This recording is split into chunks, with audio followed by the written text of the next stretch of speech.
they are ready. Too nice. They're You know not what's nice, a you're bad great. name for a movie star? Bob Odenkirk. You know how badass you are when you make it cool? Well, it'd be great if I did, but if I'd known I was going to do this for a living, I would you have made had a a stage different name? choice. I was a writer. I know, but like, what would your? That's what I should have asked. Bob you. What? Steele? Steele. Yeah, I like it. Archer. Archer. Archer Reeves. Reeves. You can do that's better. An X-rated. You can do better. That's a porn star. It's a whole different career. I don't know. I didn't put any thought into it. Yeah. It was a complete accident. I think that you're I doing am an well. actor, and that I'm a movie actor in an action movie. Yeah. No, because you did. You started with writing. You didn't see that? You didn't want that at all? No, I liked acting. It was fun to do. Yeah. And I wrote a lot. Yeah. And I made a living as a writer, and I wrote for Saturday Night Live and all these other shows, and I invented shows, and then I would act in them because I wrote it, and there'd be a part like, you should do that. Okay, I'll do it. Yeah. And I didn't, I made an effort, but Yeah. I didn't audition, really. Yeah. And then you know what happened was the show that I wrote, it was called Mr. Show with Bob and David. It was on HBO. Yeah. Maybe a few people know it. It was It was beloved by rock stars in their touring buses. Yeah. You know what I mean? Okay. Pop the tape in and watch comedy because they're sitting there all day, right? Yeah.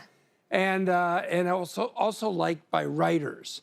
And so in Breaking Bad, in the writer's room, when they wanted a break from all that, stress of that show, they would watch a Mr. Show sketch. So when they came upon this character of Saul Goodman in the end of the second season, they thought of me to play it. And it was just kind of a thought I had that he was kind of like an action lead. He didn't fight, but he never quit. He got knocked down a lot. Yeah. And he was also very clever. In a lot of action characters, they have to be clever. They have to be, smart and invent ways out of their problem. Yeah. And so I thought there's a lot of qualities that people know me for as a performer that could lend themselves to action. But then I had to learn to fight, so I did. Yeah. I know, do you enjoy, like, you get a stuntman, you get all these people to kind of teach you stuff? I love it. Fighting? I You have love all a that? great stunt actor friend named Daniel Bernhardt. You've seen him in every action movie you've ever seen. These guys put on a mask and then they just go be in their 5th film of the year, Yeah. And he trained me for this whole journey that I've been on. And learning to do that was, they should have a stuntman workout for you all to play the tape and fake punch, a couple hundred times. I probably wouldn't do that either. It's really fun, but you got to be careful. Yeah. Did you learn how to fight? Did they teach you how to, like, really fight? Well, no, see, No? it's not real. I know it's a dance, but they didn't teach you anything? Like, man, if somebody comes at you, do this. Yeah, run.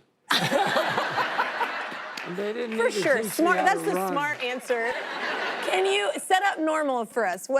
This film, Normal, is about, I play a sheriff. I play interim, part-time sheriff, which is not a real thing.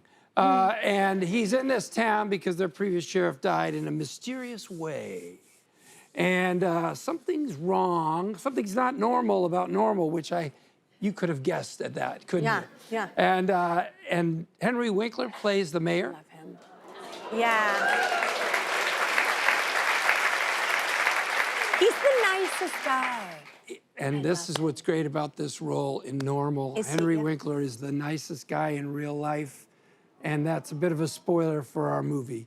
But he's not that. I know. Which is what you want to see. Which is what you want to see, and which nobody lets him do. Yeah, that's a bummer. I like seeing people do different things. He's a great actor, and he can do anything. And so he was very happy to play something that he doesn't often get asked to play. Yeah, I think it's more interesting. And he was a joy to be around, one of the nicest people on earth, Henry Winkler. Yeah. I know. I don't even know if I've said this on the show, but literally one of the first things I did just to make money, because I was trying to make it singing in LA, but I did extra work because my roommate did. And the very first thing I did, he was directing an episode of something, and I was just an extra. Yes. And he was so kind to the extras. Like, he was kind to everyone. Yeah. And I think I bring it up every time I run into him because I was like, you know what? Like we were like no one to the. You could have been mean, and you could have been like written us out. And I didn't even want to be an actor. I just needed to have electricity. But but I whatever. It was just he was a nice guy. So it's awesome to see him play it. Like so it's not nice.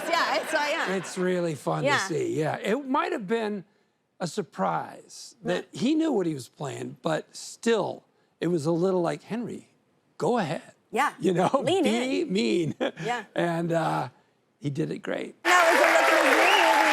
You can see it in theaters tomorrow. In the film, a blizzard overtakes the town of Normal, Minnesota. So did you get lucky? Like with the snow? Did we get lucky? We shot in Winnipeg. Okay. And because we needed snow. Yeah.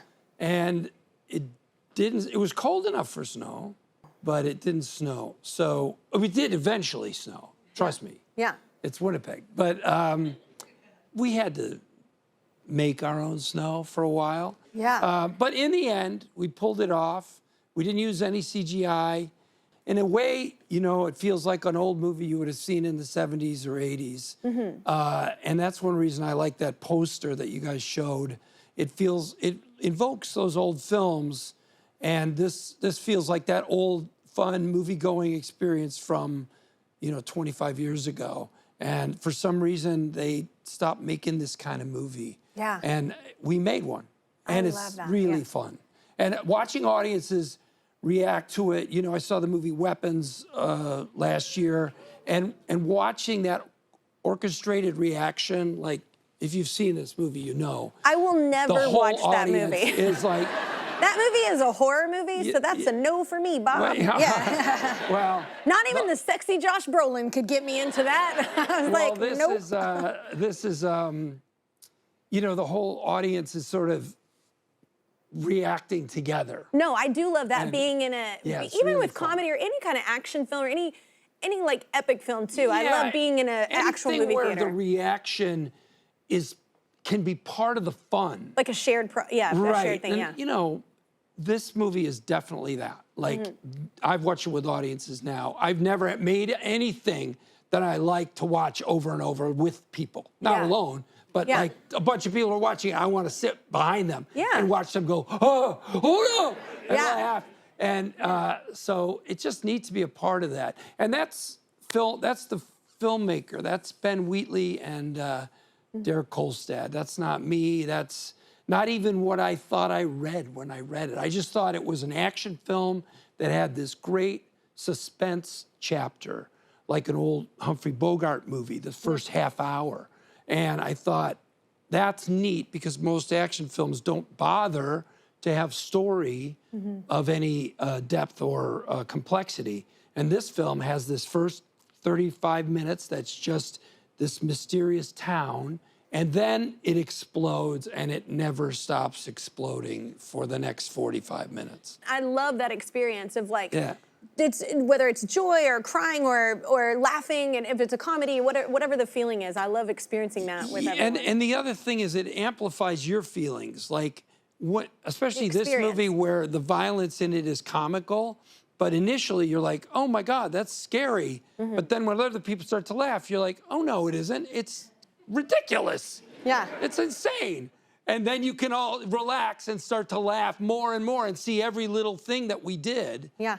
And so it's just been a fun project to be a part of. I love that. Entering into the action space and doing an action movie, doing Nobody, and having it work. Of course, I never knew if it would work. Was really fun, and learning to do that screen fighting was really fun. And to take it into this place that has more comedy in it is really great. Yeah. Oh, well, you talked about writing at Second City. So you wrote the iconic Van Down by the River sketch, which I'm sure everyone talks to you about. But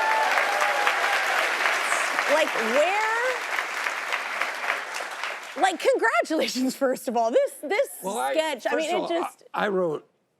in my life, I've written hundreds and hundreds No, I know, of sketches. but there are many, but this one is, where did it come from? Well, I grew up in Chicago. I grew up in Naperville, Illinois. And by the way, the river in Van Down by the River is the DuPage River. But I had been writing at SNL, and my friend was going to direct the Second City. That's a theater in Chicago, Second City main stage show. which is like being asked to play for the Cubs, being asked to be on that stage, you know. Prestigious, yeah. And so they asked me to join the main stage show, which even though I was already a writer at SNL, I said I'll go back and do theater and do that show because it meant so much. I went there when I was 14 years old, and it inspired me to go into show business, is to see that when I was 14 and see adults being silly. Yeah. Do you remember the Carol Burnett show? Yes. Yeah. I mean, I got to work with Carol on Better Call Saul, which was a dream come true. But for me as a kid, to see adults on that TV show and then on that stage at Second City being funny and making each other laugh and being silly was, it was impactful. I mean, it really was, I have to say the word comforting. There's something about knowing that the adults sometimes can laugh at each other. It made me think maybe the stakes aren't so high all the time. Yeah. You know, and life can be okay. And so that show, the Carol Burnett show, brought that into people's homes. And me seeing that theater show at Second City made me want to do it. So years later, I'm invited to do the main stage show. I go back to Chicago. Chris Farley is part of this cast. I didn't know him. And we're doing improvisation, and we improvised a anti-drug rally. And I played a teacher, and he played the coach. Yeah. And he was basically doing the Matt Foley motivational speaker character without any of the words from it. But he was going, look at you kids. Who the heck do you think you're going to be? You're not going to be anyone. And I thought of this guy, this motivational speaker who uses himself as a negative example. You want to end up like me? Yeah. Now? And I wrote that up just the way it is. And I came in and handed it to Chris.